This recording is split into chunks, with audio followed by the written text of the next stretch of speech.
Homeowner fights HOA after $100 fine for free water giveaway. It all started with a simple act of kindness, a cooler full of ice-cold water offered freely on a scorching summer day.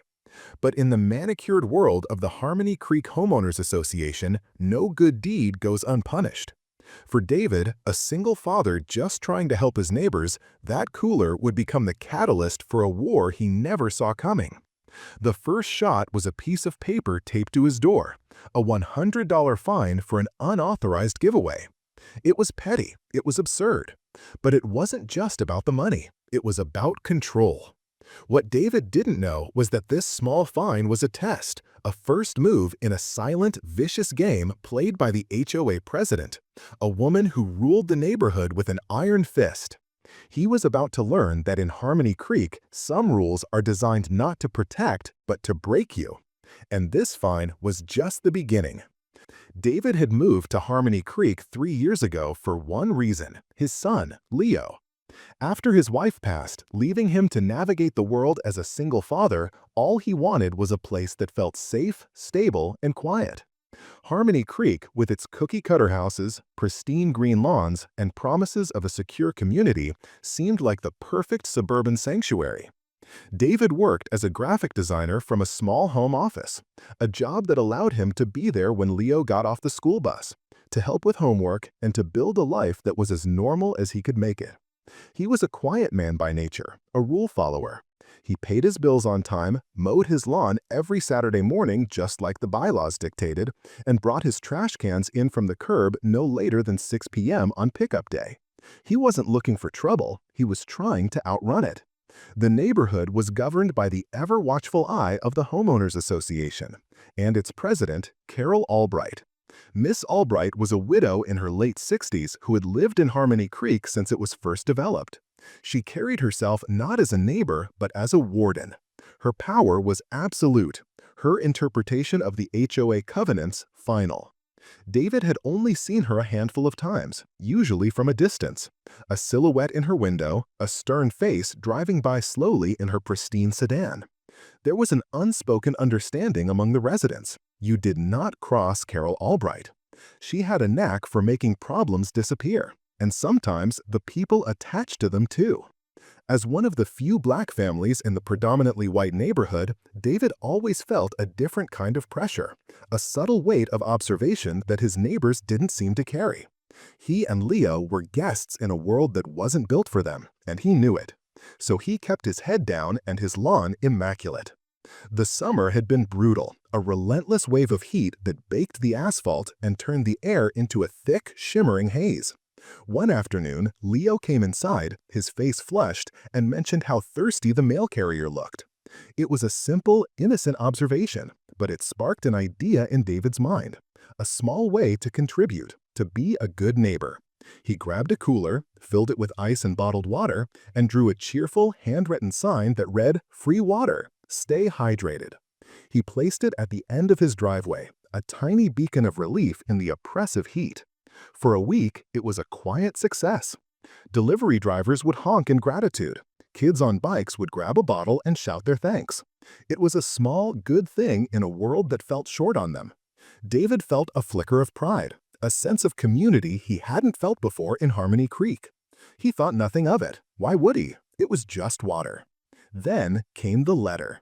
Taped to his front door, the crisp white envelope felt official and cold. He expected a newsletter or a reminder about landscaping. But as he unfolded the single sheet of paper, his tired eyes scanned the formal, unforgiving text. It was a fine. $100. The violation was listed in cold bureaucratic language. Section 9, Article 4, Unauthorized Distribution of Goods and Solicitation on Private Property. He read it again and again. It felt like a joke, a bizarre misunderstanding. He looked from the letter to the innocent blue cooler still sitting by the curb, a symbol of his simple kindness now reframed as a crime. A knot of disbelief tightened in his stomach. This had to be a mistake. He'd just call them in the morning and sort it out. But as he looked across the street to Miss Albright's perfectly maintained house with its dark, unblinking windows, he felt a sudden, chilling certainty that this was no mistake at all. The next morning, David called the HOA management office, his voice calm and reasonable. He was met with a wall of practiced indifference. A disembodied voice on the other end of the line informed him that the fine was final. When he tried to explain the context, the heat wave, the simple act of charity, he was cut off. "Sir, the bylaws are clear," the voice droned. "President Albright reviews all violations herself. If you wish to contest it, you must submit a formal written appeal. There is a $50 non-refundable processing fee." David was stunned. A fee to appeal a fine for giving away free water? It felt like extortion, wrapped in the polite language of procedure. Still, he believed in the process. He believed reason would prevail. He paid the fee and spent his evening drafting a meticulous, heartfelt letter outlining his intentions and respectfully requesting the fine be waived. He attached a picture of the cheerful, hand-drawn sign, hoping it would convey the innocence of his gesture. He submitted the appeal and waited, clinging to the naive hope that a human being would read it and understand. A week passed. The response that arrived was not an apology, but an escalation. His appeal was denied in a letter signed by Carol Albright herself. Her reasoning was chilling. She wrote that his unauthorized station attracted unvetted non-residents, creating a potential security risk. She claimed it lowered the aesthetic integrity of the neighborhood. But that wasn't all. The envelope contained 3 new violation notices. A $50 fine because the grass along his curb was, by her measure, a quarter of an inch too high. A $75 fine for a small faded oil spot on his driveway labeled a chemical biohazard. And another $100 fine for a patch of peeling paint on a windowsill, a spot so high up and insignificant he hadn't even noticed it. The message was clear. This was no longer about a cooler of water. This was a targeted attack. Panic began to set in. The fines now totaled over $300, a significant blow to his tight single-income budget. David decided to talk to his neighbors, hoping for solidarity. He found only fear. One neighbor, an elderly man who had gratefully taken water for his wife, now refused to make eye contact, scurrying inside his house when David approached. Another homeowner whispered through a crack in her door, "Just pay it, David. It's not worth the fight. Carol, she holds grudges." He was being systematically isolated, turned into a pariah on his own street. He noticed the other residents watching him from their windows, their expressions a mixture of pity and fear. They knew it was wrong, but they were too afraid to stand with him. He was on his own, and the feeling of being the other in this pristine, homogeneous community grew heavier with each passing day. The rules felt different for him. The scrutiny was sharper. His breaking point came the following Saturday. He saw Miss Albright across the street, meticulously pruning a rosebush with a pair of silver shears, her movements precise and unforgiving.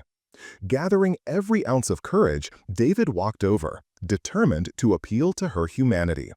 "Miss Albright," he began, his voice steady despite the tremor in his hands. She didn't look up, continuing to snip at a leaf. He explained his situation, his love for his son, his simple desire to be a good neighbor. When he finished, she finally stopped, slowly turning her gaze on him. Her eyes were cold, devoid of empathy. "Mr. Henderson," she said, her voice soft but laced with venom, "the difference between a community and a subdivision is standards. Rules are not suggestions. They are the bedrock of our property values, of our way of life." She took a step closer. "Perhaps you are not accustomed to the high standards we maintain here. When one person decides the rules don't apply to them, the foundation begins to crack." Her words were a masterclass in veiled racism, a polite, coded way of telling him he didn't belong. "Pay the fines," she concluded, her voice dropping to a near whisper, "or the next letter you receive will be from our attorneys, informing you of the lien being placed on your home." She then turned her back on him, returning to her roses as if she were nothing more than a bug she had just flicked away. David stood frozen on the sidewalk, the humiliation washing over him in a hot wave. He wasn't just fighting a fine anymore. He was fighting a tyrant who had weaponized the rules to enforce her prejudice. He looked back at his own home, the place he chose to keep his son safe, and saw it for what it was becoming: a cage. The system wasn't broken. It was working exactly as she intended. And in that moment, the quiet, rule-following man was gone. The belief in process, in reason, in fairness, it all burned away, leaving behind a cold, hard resolve. She had left him no choice. This war was not going to be won with polite letters or reasonable requests. It was going to be won on her terms. For 2 weeks, David did nothing. He paid the fines, sending a check with a blank memo line. He mowed his lawn to the perfect height and even repainted the single peeling windowsill. From the outside, it looked like surrender. Miss Albright would watch him from her window, a smirk of satisfaction on her face. She had won. She had broken him. But she wasn't watching the man. She was watching a mask. Behind the facade of compliance, a different man was at work. Every night, after putting Leo to bed, David would retreat to his office, the glow of his monitor illuminating his face in the dark. He wasn't a fighter or a lawyer, but he was a meticulous graphic designer. His entire career was built on research, precision, and finding patterns in chaos. And he was now applying that skill to a single target: Carol Albright and the Harmony Creek HOA. He didn't just reread the neighborhood bylaws. He downloaded years' worth of them. He cross-referenced them with state and federal housing regulations. He spent hours navigating clunky county websites, pulling public records and property deeds. Then he turned to the HOA's finances. The annual budgets were public, but they were designed to be confusing, a maze of line items and vague categories. He spent night after night, fueled by coffee and a cold, simmering rage, piecing it all together. He was hunting for a crack in her armor, a single thread he could pull to unravel everything. And then, at 2 a.m. on a Tuesday, he found it. It was a landscaping contract. It was by far the HOA's largest annual expense, over $100,000 a year. The company was called Evergreen Estates Management. It sounded official, sterile, but something about the name felt too clean.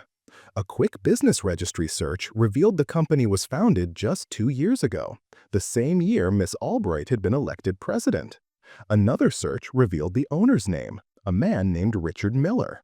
That name meant nothing to David until he did one last search, a social media deep dive that led him to a family photo from a wedding. There, standing next to Richard Miller, was Carol Albright's sister. Richard was her brother-in-law. She was funneling resident dues directly into her own family's pockets through a non-competitive contract that was charging the HOA nearly double the market rate. It wasn't just prejudice, it was a criminal enterprise. The annual HOA meeting was his stage. It was usually a pathetic affair held in the community clubhouse, with maybe 10 residents half listening to Albright drone on.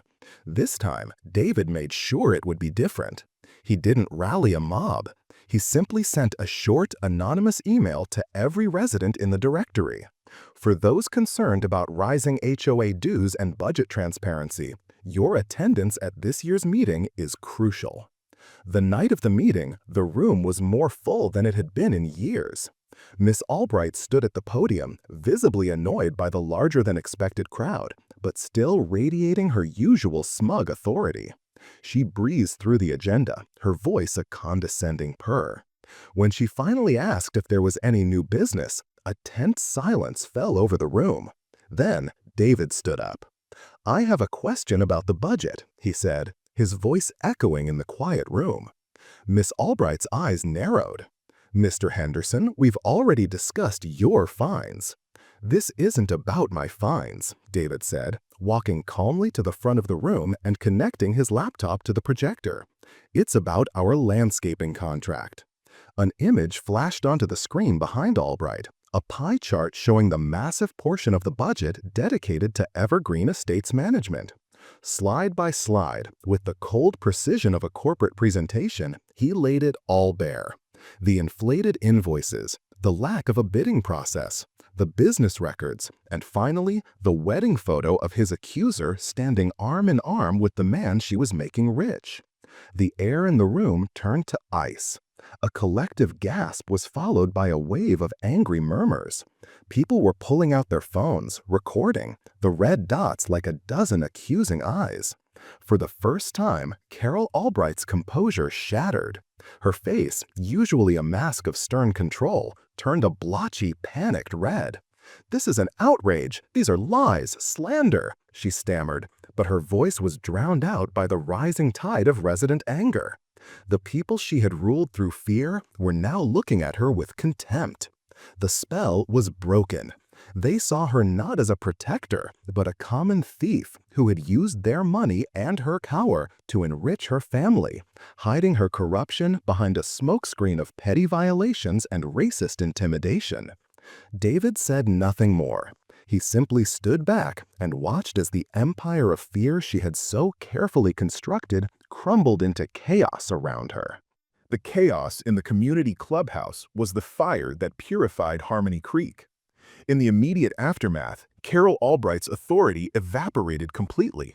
Her frantic calls for order were ignored, lost in a sea of angry, betrayed voices. The other board members, who had long enabled her reign through their silent complicity, now scrambled to distance themselves, their faces pale with panic. The meeting ended not with a gavel, but with a unanimous vote of no confidence and a demand for an immediate, independent audit of the HOA's finances. David's work was done. He slipped out of the room quietly, leaving the revolution to run its course. He walked home under the streetlights, the air feeling lighter than it had in months. And for the first time since seeing that letter on his door, he felt truly at peace. The fallout was swift and decisive. Carol Albright resigned in disgrace the very next day. The audit David had triggered uncovered years of embezzlement and fraud, leading to a formal investigation by the state attorney's office. The Evergreen Estates contract was terminated, and legal action was initiated to recover the hundreds of thousands of dollars she had siphoned from the community. Within 6 months, a for sale sign was staked into her perfectly manicured lawn. Her departure was as quiet and humiliating as her rule had been loud and oppressive. She didn't just lose her power, she faced justice. The change in Harmony Creek was palpable. The oppressive weight of constant surveillance lifted. A new board was elected, a diverse group of actual neighbors, including the elderly man David had first tried to rally. Their first official act was to rescind every fine levied against David and issue a formal public apology on behalf of the entire community. They systematically reviewed and dismantled the labyrinth of petty, vindictive rules Albright had created. Neighbors started talking again, hosting block parties and helping each other without fear.